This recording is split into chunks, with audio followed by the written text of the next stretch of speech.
반갑습니다. 오늘 계속해서 야고보서 강해 설교 8번째 시간입니다. 오늘은 차별에 관하여 저번 주에 이어서 차별에 대해서 계속해서 말씀을 생각해 보고자 합니다. 본문 말씀은 야고보서 2장 8절에서 13절 말씀입니다. 야고보서 2장 8절에서 13절 말씀입니다. 2장 8절 다 같이 읽어보겠습니다. 너희가 만일 성경에 기록된 대로 내 이웃 사랑하기를 내 몸과 같이 하라 하신 최고의 법을 지키면 잘하는 것이거니와. 아멘. 성경에 기록된 최고의 법이 뭐라고요? 내 이웃 사랑하기를 내 몸과 같이 하라. 이제 목사님께서 이제 주일 설교로 레위기 설교를 시작하셨잖아요.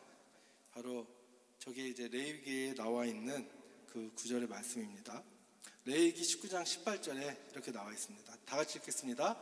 원수를 갚지 말며 동포를 원망하지 말며 내 이웃 사랑하기를 내 자신과 같이 사랑하라. 나는 여호와니라. 아멘. 레위기가 목사님께서 레위기가 성경의 뭐라 그랬죠? 위기라고 했나요? 기초라고 했죠. 구약뿐만 아니라 신약 성경까지도 바로 레위기의 그 말씀들이 기초가 되는 것을 우린 또 야고보서 말씀을 통해서도 우리가 배울 수가 있습니다. 내 이웃 사랑하기를 내 자신과 같이 사랑하라. 그 이유에 대해서 우리가 이웃 사랑하기를 내 자신과 내 몸과 같이 사랑해야 되는 그 이유에 대해서 레위기 19장 18절은 분명히 이야기하고 있습니다.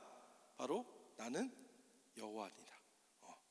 내가 여호와이기 때문에 여호와의 백성인 너희들은 나의 계명을 지켜라 라고 하나님은 분명히 말씀을 통해서 말씀하고 계십니다. 이것이 바로 야고보서에서는 최고의 법이다 라고 얘기를 하고 있습니다. 최고의 법, 우리가 반드시 살면서 지켜야 될 법입니다. 이건 뭐 지켜도 되고 안 지켜도 되는 그런 선택의 문제가 아니라 우리가 무조건 하나님의 선택받은 자녀요 백성이면은 무조건 우리가 지켜야 될 그런 법이 내 이웃을 내 몸과 같이 사랑하라는 이 계명의 말씀인 줄 믿으시기 바랍니다. 마태복음 19장 16절 말씀에 보면은 한 청년이 예수님을 찾아와서 이렇게 물어봅니다. 다시 읽어보겠습니다. 어떤 사람이 주께 와서 이르되 선생님이여 내가 무슨 선한 일을 하여야 영생을 얻으리이까? 예수께서 이르시되 어찌하여 선한 일을 내게 묻느냐? 선한 이는 오직 한 분이시니 내가 생명에 들어가려면 계명들을 지키라. 이르되 어느 계명이오니까? 예수께서 이르시되 살인하지 말라, 간음하지 말라, 도둑질하지 말라, 거짓 증언하지 말라, 내 부모를 공경하라, 내 이웃을 내 자신과 같이 사랑하라 하신 것이니라. 아멘.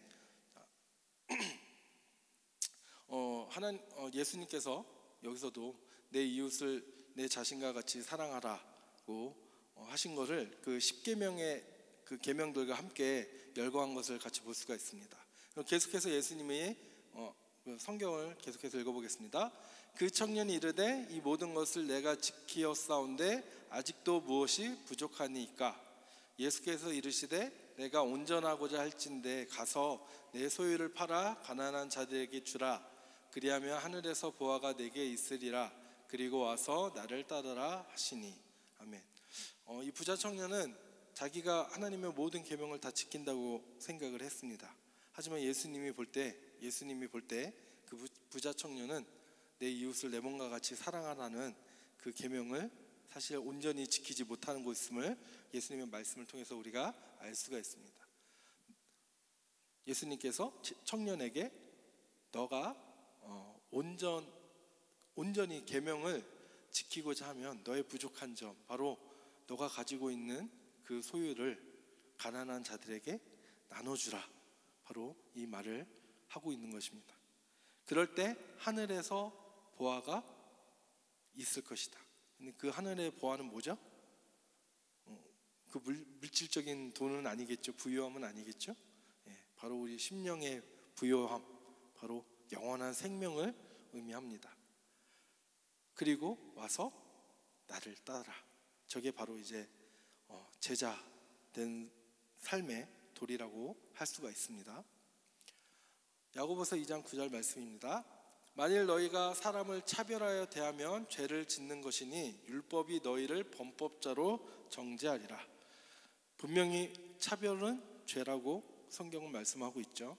10절 말씀입니다. 누구든지 온 율법을 지키다가 그 하나를 범하면 모두 범한 자가 되나니.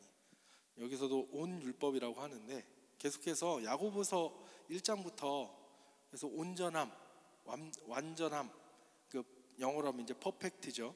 100%를 강조하고 있는 것을 그래서 볼 수가 있습니다. 온 율법을 지키다가 그 하나를 범하게 되면은 아무리 99번의 율법을 잘 지켰다고 할지라도 단 한 번 어기게 되면은 그것은 모두 범한 것이다라고 성경은 말씀을 하고 있습니다. 11절입니다. 간음하지 말라 하시니가 또한 살인하지 말라 하셨은즉 내가 비록 간음하지 아니하여도 살인하면 율법을 범한 자가 되느니라. 차별하지 말라는 말은 어떻게 보면은 그 십계명 안에는 이렇게 정확하게 나와 있지는 않죠. 명시된 계명은 아닙니다. 하지만 그 십계명 안에 그 차별에 대한 또 그 의미도 내포되어 있기는 하지만 문자적으로 봤을 때, 명시적으로 봤을 때는 명시되어 있지 않는 법이지만 그것도 분명한 하나님의 율법이고 아무리 내가 명시되어 있는 법은 다 지켰다고 할지라도 바로 그 차별하는 순간 바로 우리는 율법을 범한 하나님의 최고의 법을 범한 죄인이 되는 것입니다. 범법자가 되는 것이죠. 그렇기 때문에 성경은 절대로 차별해서는 안 된다고 얘기를 하고 있습니다. 자, 그러면은 요즘 좀 이슈가 되는 사회적으로 많이 이슈가 되는 법이 바로 포괄적 차별금지법입니다. 이 시간에 오해를 안 했으면 좋겠습니다. 저는 절대 정치적인 발언이 아니라 진리에 관한 바로 그런 이야기를 하고자 하는 것입니다. 절대 정치적으로 좀 오해를 하고 좀 이상하게 삐딱하게 좀 듣지 않았으면 좋겠습니다. 할렐루야. 네. 자, 법에서는 차별금지법을 지금 이제 정의당 그 의원이 이제 발의를 했습니다. 근데 지금 많은 기독교 단체들이 반대를 하고 나섰죠. 성경에서는 분명히 차별하지 말라라고 했는데 왜 차별을 하지 말라는 법을 왜 교회에서는 기독교에서는 반대를 하고 있는 것인가? 하나님은 공평하시고 차별을 안 하시는 분이니까 더 좋은 법 아니겠습니까? 그렇다면 왜 우리는 이 성경에서 하나님의 말씀과 반하는 것 같은 행동을 하고 있는 것일까요? 이거에 대해서 한번 생각을 해보도록 하겠습니다. 많은 뉴스에서는 지금 차별금지 법안에 대해서 기독교가 반대하는 것을 좀 부정적으로 기사를 내고 있습니다.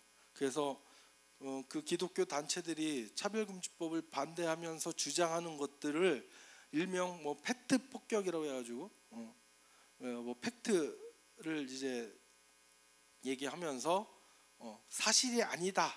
그래서 마치 기독교인들이 이 차별금지법에 대해서 오해가 빚어져서 지금 반대하는 것이다. 그래서 마치 이제 기독교 반대하는 사람들을 되게 어리석은 사람들로 바보인 것처럼 몰아가고 있는 것이 지금 실정입니다. 그들은 이제 모든 차별에 반대한다라고 하면서 이 차별금지법을 통과시키려고 하는데 좀 잘 안 보이시죠? 보면 저기 목사님도 계시고요. 저기 뒤에 스님들도 이렇게 있고요. 그렇죠? 각종 종교 단체들이 모여서 지금 와서 신부님도 있는 것 같고 하고 있습니다. 그러니까 일부 기독교 목사님들 중에서도 이 차별금지법을 찬성하시는 분들도 좀 있는 것 같아서 한편으로는 좀 안타까움도 느끼고 있습니다. 지금 이것은 이제 차별금지법을 제정될 것을 요구하는 찬성하는 집회가 열리고 있는 모습이고요. 이것은 이제 한국 교회에서 목사님들 또 성도들이 모여서 차별금지법이 통과되는 것을 막기 위한 기도회를 열고 있습니다. 이렇게 지금 정치적으로 뭔가 첨예하게 지금 대립하고 있는 모습을 좀 볼 수가 있습니다. 영상을 하나 준비했는데요. 음향이 나올까요?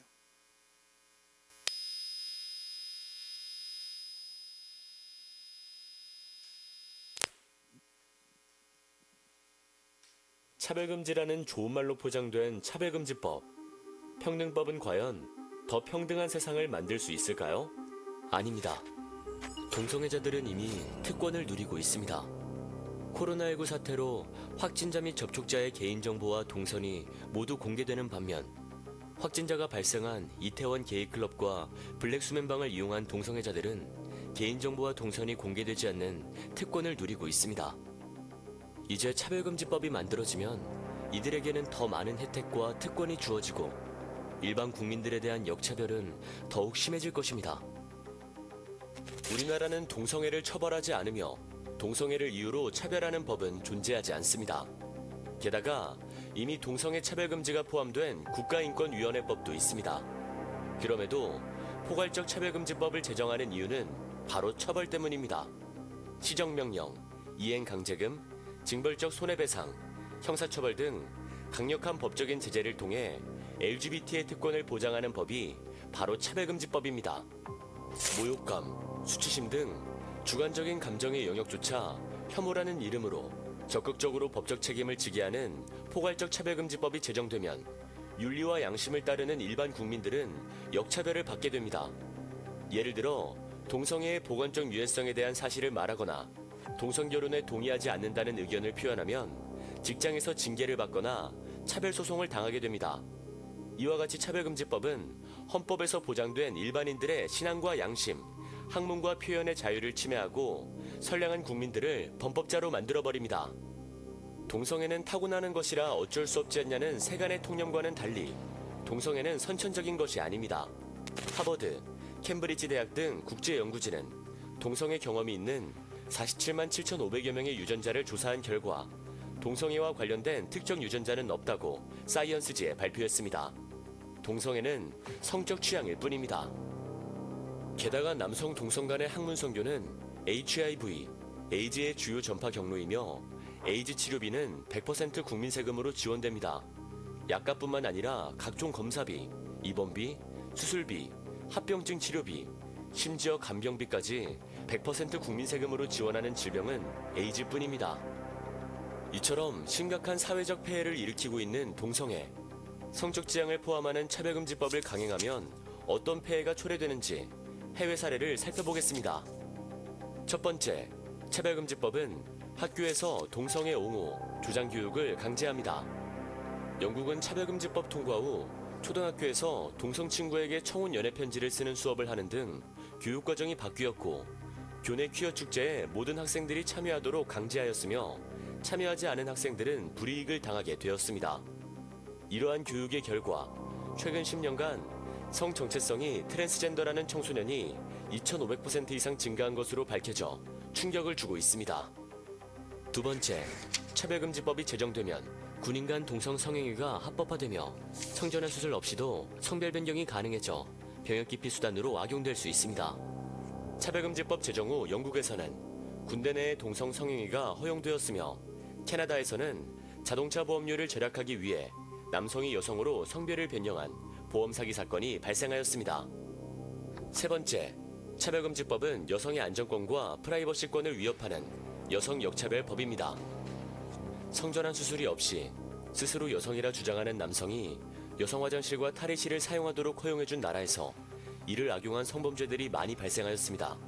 성전환 수술을 하지 않은 트랜스젠더에 의해 5세 여아가 성폭행당한 사건 등 성범죄가 끊이질 않아 성중립 화장실을 폐쇄하는 학교들이 증가하는 추세입니다. 미국 여성 격투기 경기에서 남성에서 여성으로 성전환을 한 선수에 의해 여성 선수의 두개골이 파손되는 심각한 부상을 입었습니다. 미국 코네티컷주에서는 스스로를 여성이라 주장하는 남성이 여자 청소년 육상 경기에 출전하여 무려 15차례 우승을 독차지하였습니다. 이처럼 진짜 여성 스포츠 선수들이 불이익을 받고 있습니다. 네 번째, 차별금지법은 자녀의 동성애, 성전환 성향에 반대하는 부모의 양육권을 박탈시킵니다. 캐나다 온타리오주는 자녀의 성전환을 반대하는 부모의 양육권을 빼앗는 법안을 통과시켰으며 미국 텍사스주에서 2019년에 7세 아들의 성전환을 반대한 아빠의 양육권을 박탈하는 판결이 내려졌습니다. 이러한 사례는 무수하게 많습니다. 이처럼 더 평등한 사회가 될 거라는 우리의 순수한 소망과는 달리 차별금지법, 평등법은 더 좋은 세상을 만들어주지 않습니다. 오히려 건전한 윤리의식을 가진 국민들의 자유가 억압당하고 역차별을 당하는 더욱 불평등한 사회를 초래할 뿐입니다. 국민 여러분, 건강한 자유민주주의 사회를 지키기 위해 평등법의 제정을 막아야 합니다. 특권과 역차별, 차별금지법 스탑! 네, 오히려 말은 차별을 이야기하고 있지만은 그 안에는 독소 조항이 너무나 많이 있습니다. 이것은 뭐 누구는 그렇게 얘기를 합니다. 어떤 이제 기자가 방송에서 이제 한 얘기인데, 교회에서 개신교도인들이 반대하는 이유처럼 뭐 전도를 못하게 한다거나 아니면 뭐 강단에서 동성애에 대한 설교를 못하게 한다, 이거를 제재하는 것이 아니다라고 얘기를 하고 있습니다. 하지만 단순히 고용 문제에서만 차별을 받지 않게끔 한다고만도 생각해 봤을 때 교회에서 이제 동성애자 목회자가 나올 수가 있는 것입니다.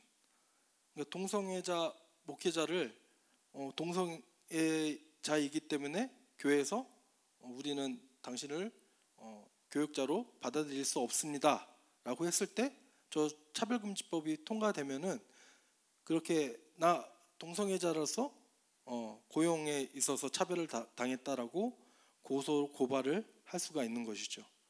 그러면은 정부에서는 고용해라라고 얘기를 하는 겁니다. 고용하지 않을 거면 벌금을 물거나 아니면은 담임 목회자를 이제 구류하는, 감옥에 쳐넣을 수 있는 그런 법이 되는 것입니다. 그러면 교회 안에 동성애자 성향의 그런 목회자들이 우리 아이들을 가르친다고 생각을 해보십시오. 그럼 진짜 몇 년 후에는 교회 안에서도 동성애가 아주 합법화돼 버리는 그런 무서운 일들이 벌어지게 될 것입니다. 사실 뭐 이거는 너무 앞서가는 기후 아니냐라고 얘기를 하지만은 이미 유럽 그리고 미국, 캐나다 같은 선진국에서 이런 차별금지법이 통과되고 지금 거기 목회자들과 믿는 개신교도인들이 당하고 있는 역차별은 지금의 현실임을 우리가 봐야 됩니다. 그들은 오히려 선진국형 법인데 왜 반대하느냐? 이미 선진국들도 다 이 법을 통과시켰고 그 법 아래에서 살아가고 있다라고 주장을 합니다. 하지만 그것이 절대적인 그 진리의 기준이 될 수는 없는 것이죠. 우리의 진리의 기준은 오직 성경 하나님의 말씀, 율법밖에 없음을 우리가 고백해야 합니다. 할렐루야.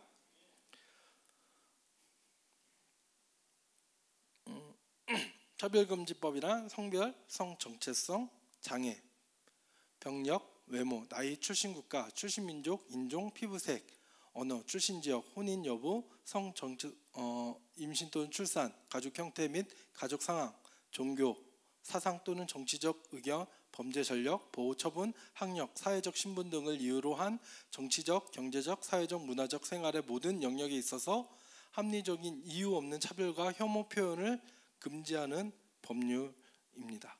자, 취지는 좋아요.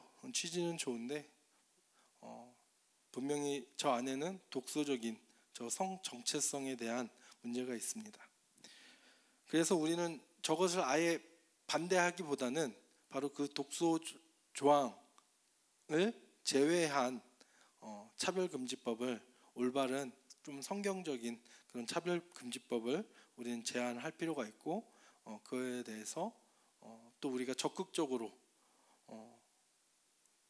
우리의 행함의 모습, 삶의 모습을 통하여서 우리가 차별하지 않는 그런 삶의 모습을 기독교인으로서 모범을 보여야 하지 않을까 생각을 해 봅니다.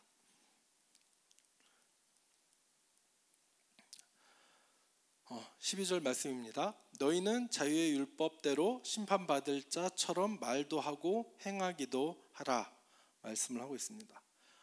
자유의 율법은 우리에게 자유를 주는 율법입니다. 자유를 주는 율법. 율법은 우리를 자유를 빼앗고 우리를 억압하고 우리의 행동을 억제하는 것이 아님을 성경은 말씀을 하고 있습니다. 오히려 이것으로 인하여서 우리는 죄에서 참된 자유를 얻을 수 있는 것입니다. 그런데 이 법이라는 것은요, 꼭 전제되어 있는 게 심판이 있습니다. 저희들도 이제 사법부라고 하죠. 그 법에는 입법부 있고 사법부가 있지 않습니까? 법을 제정하면 또 이제 법을 지키는 그런 사람들이 있다면은 또한 그 법을 어겼을 때 그에 응당한 징벌을 내리는 사법 절차를 행하게 되어 있습니다. 율법도 우리가 법이기 때문에 반드시 그 법에 대한 심판이 기다리고 있습니다. 그래서 우리는 마지막 종말의 때 예수님이 심판주로 오셨을 때 그 심판을 늘 마음속에 생각을 하고 살아야 합니다. 나에게는 심판이 있다. 나에게는 심판이 올 것이다. 내가 그 심판대 앞에 섰을 때 내가 과연 이 자유의 그 율법으로 말미암아 나는 자유로워질 것인가, 아니면 더 구속받고 영원한 지옥 형벌에 처하게 될 것인가, 우리는 그것을 염두에 두고 늘 우리의 말과 행동을 해야 합니다. 13절 말씀 다 같이 읽겠습니다. 긍휼을 행하지 아니하는 자에게는 긍휼 없는 심판이 있으리라.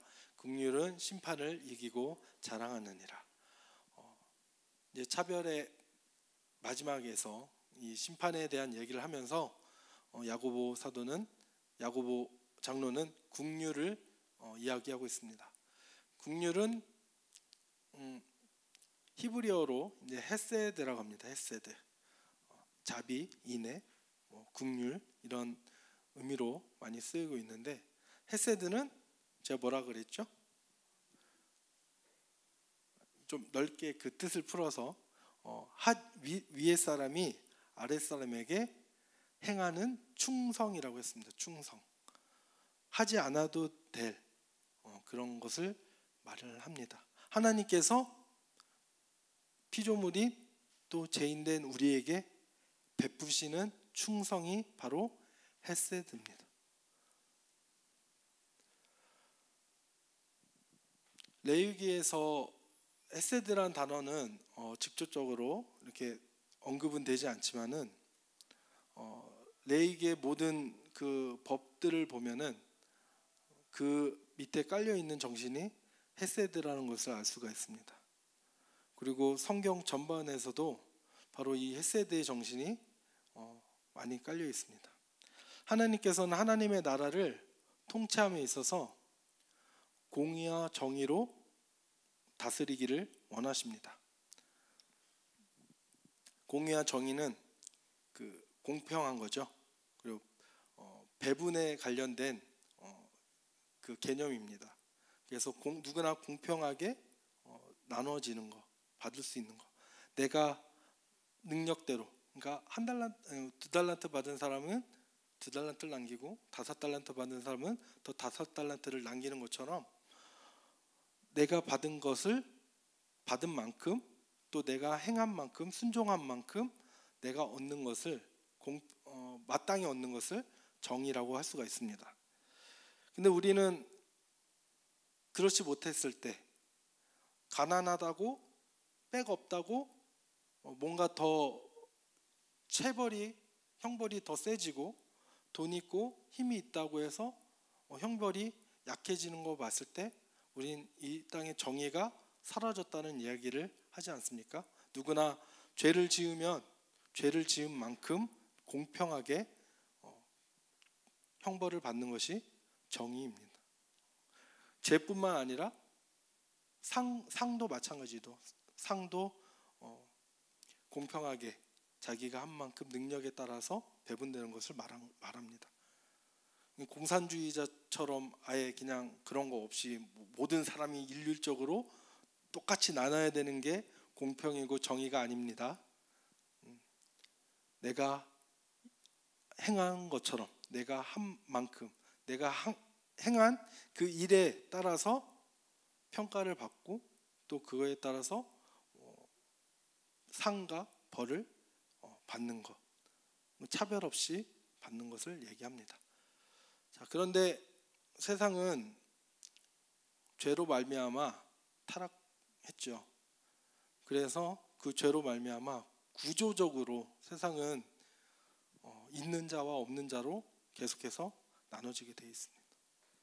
그리고 빈익빈 부익부 현상이 계속 있는 것이죠. 있는 사람은 더 많은 것을 그 있는 것으로 말미암아 더 많은 것을 누리고 살아가는 거고, 없는 사람은 그 하나 있는 것마저 있는 사람들한테 빼앗기는 세상인 것입니다.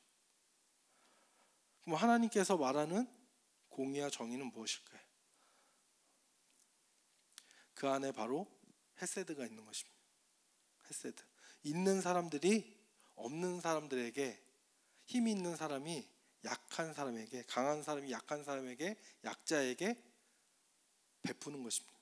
충성하는 것입니다. 하나님은 그걸 통해서 타락하고 계속해서 죄악으로, 구조적인 문제로 죄악으로 들어가는, 수렁으로 빠져가는 이 세상을 그래도 하나님의 그 통치의 법대로, 또한 하나님의 자녀 백성들을 통해서 하나님의 그 통치의 법을 알고 그 통치의 법을, 은혜를 깨닫고 또한 그 은혜의 삶을 또 살아가는 사람들을 통해서 하나님은 그 일들을 행하신 것입니다.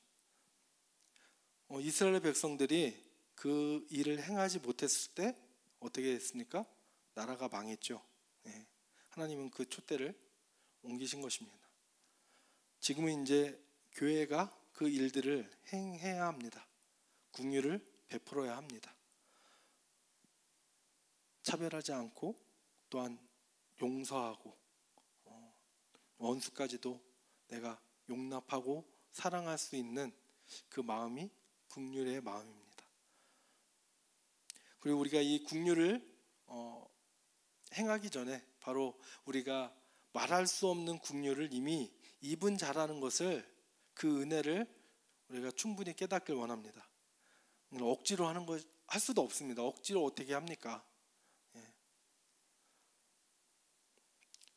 하나님, 우리가 차별하지 않기 위해서는 저번 주에 영광의 주를 바라보라고 하지 않았습니까?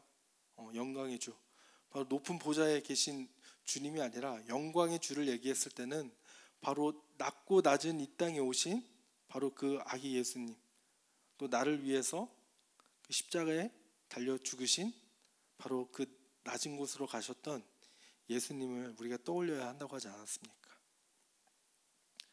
바로 예수님의 그 은혜, 우리에게 베푸신 그 긍휼을 우리가 먼저 충만하게 우리가 느껴야 합니다.